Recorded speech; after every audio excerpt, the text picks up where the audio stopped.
if you want to look in the mirror at the end of the life, it's your responsibility to make everything you can do to change the situation.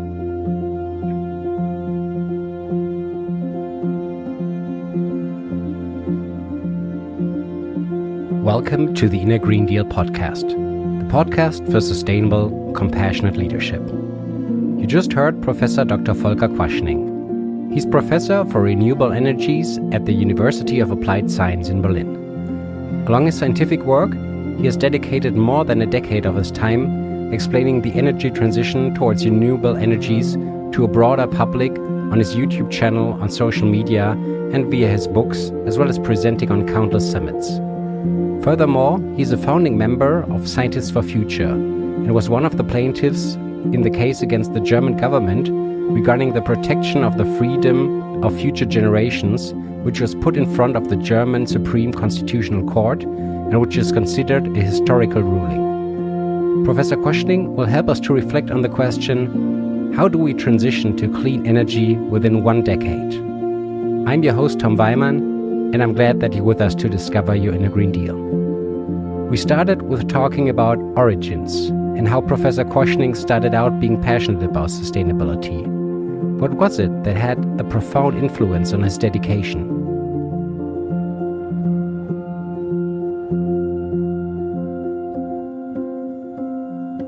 I'm working for climate protection for 30 years, more or less.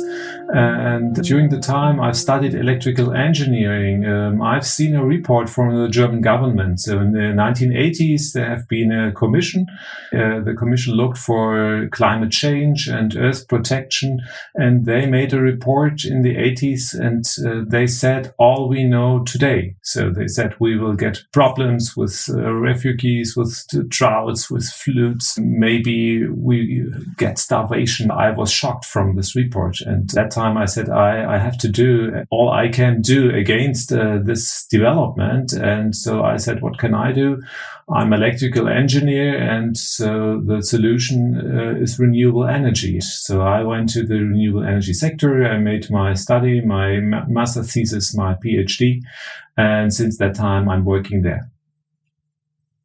Having spent decades on research of renewable energies, asked Professor Quaschning, where is it that we stand today? He points us to think of this more as a marathon rather than a sprint. And he also has a very clear reason to be motivated. See, we have a problem with the climate change, so a very massive problem, so the biggest problem that mankind had ever. And we know that more in Germany, more or less 80-90% of the greenhouse gases come from firing fossil fuels, so oil, gas, and coal. So the solution is to get energy supply with 100% renewables. It was totally clear also for me in the 1980s that we have to go this way. It's not an easy way. It's a clear way. We know for 30 years that we have to go this way. But there was a lot of people against this way. And I said, okay, it's not a sprint, so it's a marathon. And we have to go the way because there's no other solution, because I have children and I want to keep the planet in a way that I can say that's a planet my children can live on. In spring of 2020, the German Supreme Constitutional Court declared the current climate protection measures of the government to be unconstitutional, as these emission reduction targets had been postponed for so many years, and stated that the law was not detailed enough about how reductions would happen. In order to meet just a 2-degree goal, the previous Climate Protection Act would have meant zero emissions from 2030 on. The bottom line was the federal government needs to provide a scientifically stringent path towards carbon neutrality. The court effectively created a basic right for a future. This ruling was considered a historic turning point. Professor Quaschning was one of the plaintiffs of this case, so I asked him to share a little bit of a history of this case with us. Some of the environmental community decided in 2018 to go to the court and to fight for climate protection. It was the first time that the community tried to do it, and a lot of lawyers said it won't be possible. But We tried, and then we've seen that we had success. And that's very interesting because before we had all this international legislation, and we have the Paris Climate Summit, and the German government has ratified it and has said, okay, we will be part of it. They decided we have to commit for it, but yeah, we can do it. If not, nothing will happen. So, and this is the policy. We have seen the German policy and we say it's not possible to fulfill the Paris Climate Agreement. In this episode, at times we will be giving you some audio collages to give you a broader context. Let's start with this one. Young environmentalists have long accused the government of not taking action fast enough on climate change. You've achieved a big victory in the courts in Germany, and the government has Last week, Germany's highest court ruled they were right. Now politicians have to respond. And the government has responded quickly by changing their targets. The courts have ruled that according to our basic law, not just the freedoms of those living today has to be protected, but also the freedom of future generations. What's now interesting that the highest court in Germany, they have said that the German government has to fulfill the Paris Climate Agreement. And that's very interesting. So it's not anymore a volunteer act of the government to do some climate protection. They have to bring some goals. They have to fulfill some limits. And for us, it was a very, very big success. We didn't expect it. We thought at the moment that we decided to go to the court that only this is a public act. So the press will report about this, and maybe the court will discuss about and they say, yeah, it's interesting, but the government can make the decision on its own. And now everything has changed. So there is a lot of pressure on the policy. And the pressure will go on because in 2020, it was the first year the German government has fulfilled their own climate protection goals, but only due to the corona crisis. So we expect that this year the carbon dioxide emissions, they will rise 5 or 6%. Next year, another rise. And so there is a big gap between what the government has promised and what happens at the moment. This will make a lot of pressure in 2 or 3 years on the climate protection. And I'm very happy that we have this goal, because otherwise the government would say, okay, we have tried to make climate protection, that didn't work, so we can do anything for that. And now they have to do. Two of the plaintiff lawyers, Dr. Roda Verheyen and Remo Klinger, commented like this in a statement on the ruling. The time for political climate goals is over. They are not left alone to the legislation, but they need to be science-based and in line with fundamental rights and the Constitution.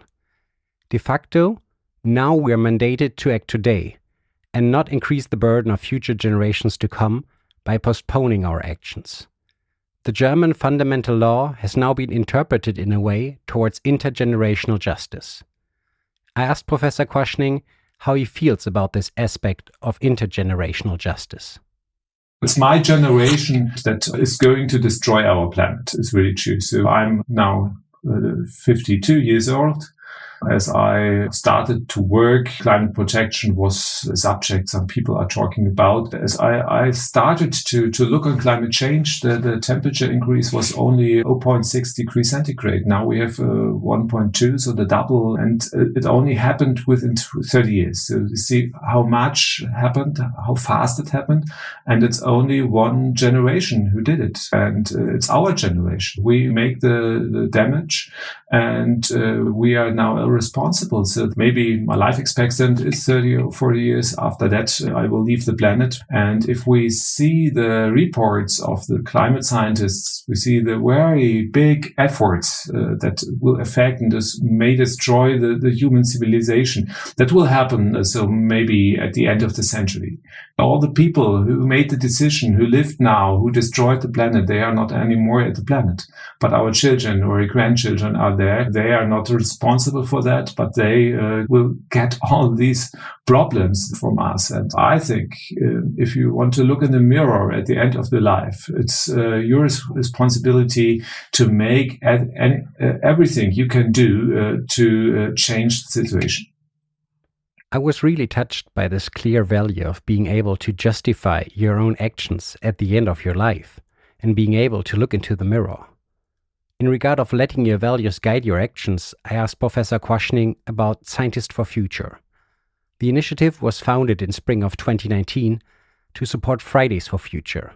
Within weeks, more than 28,000 scientists signed that statement. Professor Quaschning was one of the authors of the first statement of Scientists for Future, alongside other scientists like Dr. Gregor Hagedorn, Professor Maya Göpel, and about 30 other scientists. What was it that led him to take part in Scientists for Future? And what role does he see for the initiative in regard of creating a mind shift within the broader public, especially in politics and economy?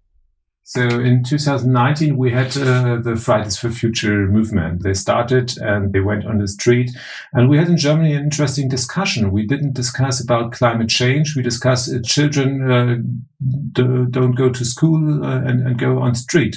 So we are from the scientific community. And we said the children, they only tell us what the scientist has written 30 years old, a long time on their papers, and nobody has recognized it. The younger children, they said that's what the scientists are saying. We have a problem and we want from you, from our parents, from the policy, a solution. That's only what they say. And the policy said, oh, go to school, your children, do not know anything. And so we said that cannot be true. We are the scientists. What the children are saying, it's true. It's totally true what the children are saying. And we have to do anything against this. And if children should go to school, stop. You have to talk about how to protect the climate. And that's what we want to do. And I was very impressed because usually scientists, they have very big problems to go to the publicity or to make publicity go in the public. So they were writing their papers, they are going to scientific conferences, but they are not going to the public, or they do not write newspaper articles or something like this.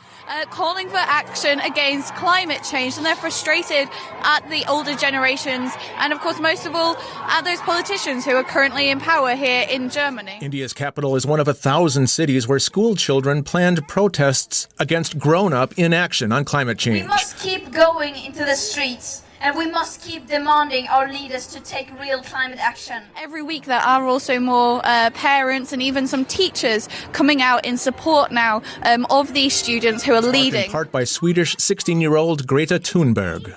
I support Greta Thunberg, she's the only one who took initiative. We want change. We demand change. And we are the change. 2019, it was very easy. So we started this initiative, and we wanted to make a big sign from the science that we say it's true what the children do, and stop talking about going to school. Let's talk about how to protect the climate. And it was very easy to find people to sign it. So usually it was very difficult some years before to talk about with scientists. We are going to street, or we were talking to the publicity. But during that time, it was very easy. More than 20,000 people. It was not very hard to collect the science. And we see that it was a wish from the community. So a lot of scientists are there that said, okay, it cannot be true. 30 years. We are writing articles. We are writing conference papers. We're making reports that politicians can read, they can look into. But all the reports we did, they are in the carpet now, and nobody is looking on that, and it cannot be true. And there was a very big wish of the science community to give a very big sign. And that's why it was interesting. It was a very big high resonance from the press. And I'm very happy that this happened. If one would think of this as a wake-up call, and 2 years gone by, I wondered if people have woken up yet. The type of conversation has changed. So before we have two communities. So one community says, okay, there's a problem with climate change, and there's another part of the society that said, okay, we do not really know. We have to wait and we have to look for what happens. Maybe there's climate change, maybe not. Now, I think more than 90% of the people in Germany, they believe in climate change. That is what has changed. So because 90% of the people in Germany believe in climate change, nearly all parties have to deliver a program what they want to do against climate change. Some years before, we have seen a lot of parties with more or less no content for climate change. We have only one party, that's the AfD. So it's like Donald Trump, they say there's no climate change, but they have only 10% of the elections here. But now we see a different change. Now all parties say, yeah, we are doing everything we can do against climate change. And now we look into the programs for the next government, and we see no of the big parties really make a program with what we can fulfill the Paris Climate Agreement. Some years before, the parties didn't want to do climate change. And now they are talking about climate change. It's a first step. But now we have to keep on the pressure that they increase their efforts to make more climate protection. As politicians are our elected representatives, and they seem hesitant to step into action, where is it that we get stuck? Is it a lack of information? Is it about holding on to, or the anxiety of losing something which is important to us, or that we are used to? What is it that is making us wait and not act? We have a lot of reports from the IPCC. We have a lot of reports from German scientists. The government has all the reports they can look into, and they know what to do. If they want to know, they could. There's no lack of knowing in Germany.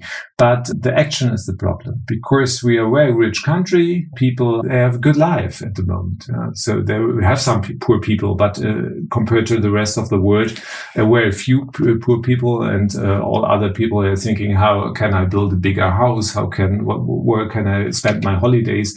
So this is the problems that people have at the moment. Now the scientists or the Fridays for Future, they have to say, okay, we have to make a different life. You can spend your holidays, but don't use the airplane, or you can build a house, but you have to look how is the insulation or what heating system you have. So there are very things we have to, parts you have to, in life you have to think about, you have to reflect, you have to change. And that's not very comfortable, because all of the people say, my life is good. Why should I change anything?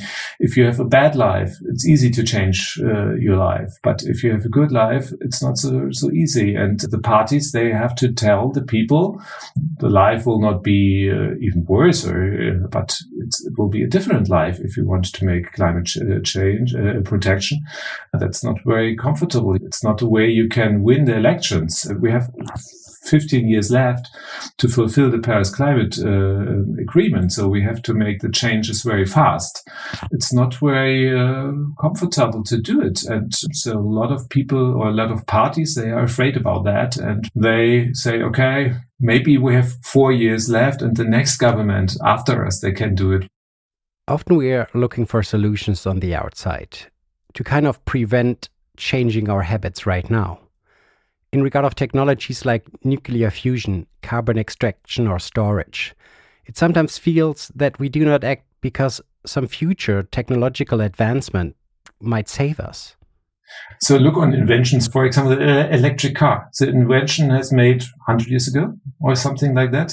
We have the invention, and then it takes some years, or most times some decades, that the invention is used by everybody. And so we need invention that is so good that we can become carbon dioxide neutral, and everybody will use it in 15 years. It won't happen.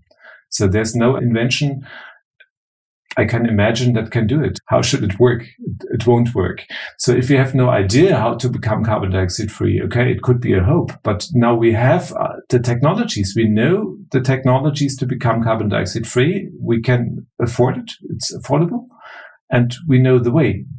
Why should we wait on anything? So I think it's ideas of the people who do not want to make changes. They say, okay, we can live in the way we are living because everything will be good, because there's falling from the sky any technology that will protect us, but it won't work. So it seems the why is pretty clear. The United Nations estimate that our global energy consumption is going to increase by further 50% until the year 2050. Having an expert on renewable energy systems around, the elephant in the room was quite clear. How can we do this? How can we be fully sustainable or even restorative in regard of our energy consumption? And how do we do this quickly? Renewable energy is the solution. The amount of solar energy that reaches the Earth is so big that it's no problem to get any country carbon dioxide neutral. So in Germany, 1 or 2% of the landscape or of the land area is enough to make a renewable energy supply. And for the rest of the world, it's even easier. For every country, it's a different way. In Norway, for example, we have at the moment 100% hydropower. For example, in Iceland, we have geothermal power, but in Germany, we will see, for example, a mixture between wind power and solar power. And if we have a good combination of both technologies combined with some storage, it's no problem to get 100% renewable energy supply. But the installation rates for solar and wind power are so low. That's a problem. We have an energy transition in Germany, but if we continue it with the speed we had the last 20 years, we need more than 100 years to get carbon dioxide neutral, and we have only 15 years left. The solution is totally clear. So 100% renewable storage. We know in the traffic, we have to go to electric cars. We have to stop in the heating sector. We have to stop oil and gas heating systems. So it's totally clear what we have to do. But the speed is the problem. We have to increase the speed by the factor of 5 or 6 for the energy transition. If you increase the speed, so it's a big effort and also some big changes if you increase the speed. And that's the problem we have discussed before. In the public discourse, you can often pick up the aspect of affordability. People are afraid that the energy transition will increase prices so much that they will not be able to pay the energy bills. Given that we were recording this episode 2 months after the horrible flood events in Germany, Belgium and the Netherlands, Professor Quaschning had another perspective on this matter. Germany is a very, very rich country, for example. We have 7,000 billion euros on money that people own. So if we want to pay for the energy transition, it will cost a part of that. The climate change, it threatens the life of our children. So we are not able to pay a part of our savings for the life of our children. I cannot believe it. And now look what it will cost if we have no effort in climate protection. So, for example, we had in Germany the big flood in July. Damage was about 30 billion euro. 30 billion euro in only one night. The meeting of the Intergovernmental Panel on Climate Change comes against a backdrop of recent catastrophic weather events. The floods in Germany aren't the only extreme weather event we've seen this summer. There was the dramatic heat wave in Canada and the western United States last. Says the country is in mourning with so many people having lost their lives because of these floods and so many questions as well. At the beginning of July, record-breaking temperatures in the western US and Canada left hundreds of people dead. Now, the climate science is very clear on this. It has been predicting not just for years, but for decades. The village of Orloff has literally been ripped apart by the floodwaters. Roads, homes and properties destroyed. Heavy rains brought biblical floods to Belgium and Germany, razing villages to the ground. There's so many people dead. Experts had long predicted such extremes were likely, but many are warning that modelling may have been underestimating the speed and ferocity of the impact. But it's the loss of life here which has broken many. You don't expect people to die in a flood in Germany. The German Chancellor Angela Merkel has visited the region and expressed her shock at the destruction. On Wednesday, her cabinet will agree a rescue package for these areas. Some politicians in Germany say the extreme weather is the result of global warming, and they're calling for work on climate protection measures to be accelerated. After torrential rains triggered deadly floods in western Germany, survivors have now turned their focus toward the daunting task of rebuilding. And this shows what climate change will make on damage. So it's only one of the first damages. So let's look 50 years further. Then we expect 10 times more damage. And there will be a point where the damage from climate change will be higher than that what we can afford. This will be a big problem. Now we have the option to invest against that. The prices for a renewable energy supply, it's so low, it's no problem. And if you're now comparing different technologies, for example, solar electricity with, for example, coal electricity, there's really no difference. You can discuss, maybe it's a little bit more, 10 or 20% or something like that, but the price difference is so low and the damage we expect from climate change is so high that I cannot believe that we are discussing about prices. Of course, if we change the system, the prices the people are paying at the moment will change. Some people will pay more, some people will pay less. And we have to look that there's justice on that. Poor people, they have not to pay too much. That's the problem we have to solve. But for whole Germany, for the whole society, the amount we have to pay for the energy transition, it's no problem. According to a CVA survey of August 2021, 2/3 of the Germans find that we are missing impetus and a spirit of optimism in order to embrace climate action. In some of his lectures, Professor Quaschning picks up the theme of Europe's man on the moon moment. He says, we need an Apollo mindset, a belief to achieve this transition like we have not seen it yet within this country. This notion refers to President of the EU Commission Ursula von der Leyen introducing the European Green Deal like this. Today is the start of a journey. But this is Europe's man on the moon moment. This is a reference to the US President John F. Kennedy addressing Congress on May 25, 1961, like this. I believe that this nation should commit itself to achieving the goal, before this decade is out, of landing a man on the moon and returning him safely to the Earth. No single space project in this period will be more impressive to mankind or more important for the long-range exploration of space, and none will be so difficult or expensive to accomplish. It then took the US about 7 years and several $100 billion from the decision to putting a man on the moon until returning him safely back.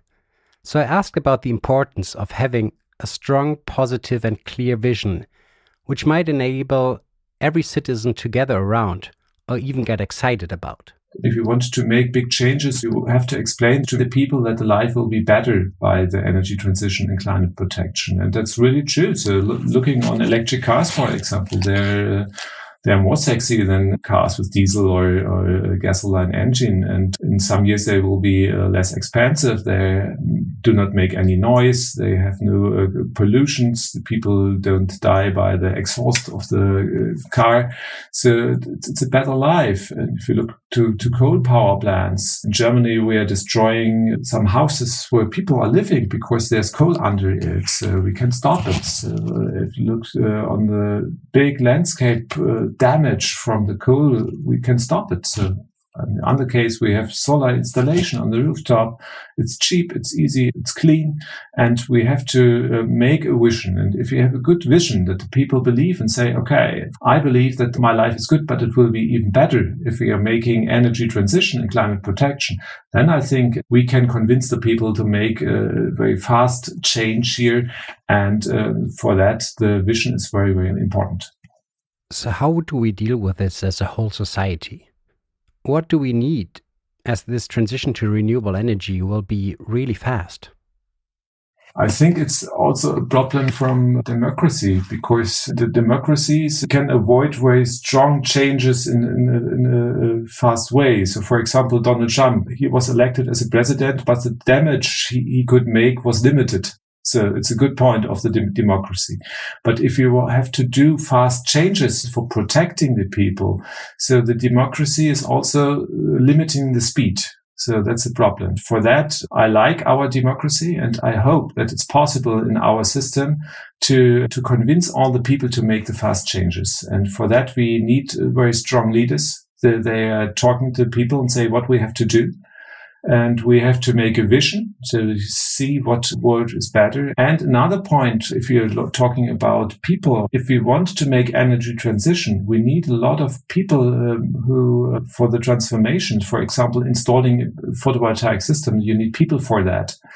installing a high number of photovoltaic systems, we need a high number of people for that. We have to start now. And a lot of people are afraid to lose their job due to the changes. But of course, we have no jobs anymore in the coal industry or for producing diesel cars, for example. But we need much more people for installing solar system, for making the infrastructure for charging electric cars and so on. We have a transition also in the working sector. And for that, we also need the policy. We have to organize. We lose 200,000-300,000 jobs in conventional companies, but we will create more than half or 1 million jobs in the new field. And we have to organize the transition here from the job sector. And that's a very important point. And I think it's not in the focus at the moment. As Professor Quaschning pointed out in the beginning, this is a marathon. To be able to complete a marathon, you need to be able to divide your energy, so you're able to make it all the way to the end. And now we even have this sprint part within the marathon, where we need to accelerate quite a lot. So what is it that is giving Volker Quaschning energy? What gives him hope? If you're now working 20 or 30 years here in the field of renewable energies, energy transition and climate protection, you have seen a lot of changes in the sector. As I started in solar energy, solar power was really expensive. So it was 10 or 20 times more expensive than coal power. It's a good hobby. You can use it or on your carport, but for getting carbon dioxide neutral, it's no technologies. It's too expensive, efficiency is bad, and so on. And now the scientific community did their homework. So the efficiency of the solar cells has increased significantly. We have doubled it within 20 years. The prices went down by the factor of 10. Of course, all the people are afraid, how can we afford it? Now solar electricity is the cheapest electricity we can generate on the planet. 20 years ago, it was difficult because it was really too expensive. So, for example, developing country never could afford solar power 20 years ago. Today, it's the cheapest electricity. So if you're talking now of the energy supply of developing countries, they do not have to use coal power station because they are too expensive. Now they have not to make the mistakes we did. So they can directly go to the renewable energy path. We have the technology. We can afford it. The only point is to bring the society to that point that they go with us. That could happen within some weeks or months. But if the technology is not ready or if you cannot afford it, it's much more difficult to make a solution. And for that, I think it's possible, but we have to fight about that because, as we said before, it's hard for many people to imagine that their life will change. But it's only a point in our minds that we have to change, not in the technology and not with the money. I find it remarkable to hear such a conclusion from somebody who is deeply rooted in engineering and technology. It is possible, but we need to imagine a positive change. It is only in our minds, not within technology or within our money. It was such a pleasure to have Professor Volker Quaschning on the Inner Green Deal with us. So I expressed how grateful I am that he gave us these important insights. Yeah, you're welcome. So nice to be here.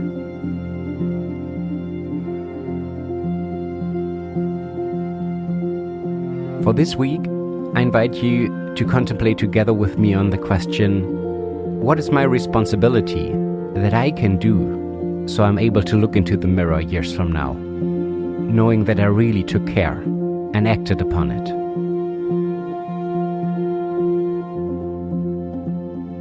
In our next episode, Jeroen will be welcoming Matthias Berninger, the head of sustainability at Bayer, and together they will explore how a company of 100,000 people approaches sustainability, and they will zoom in on the impact on agriculture and biodiversity since their takeover on Monsanto several years ago, and also what has changed since.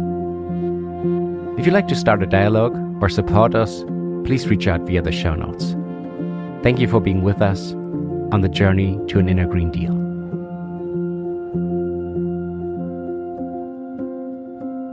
But it's only a point in our minds that we have to change.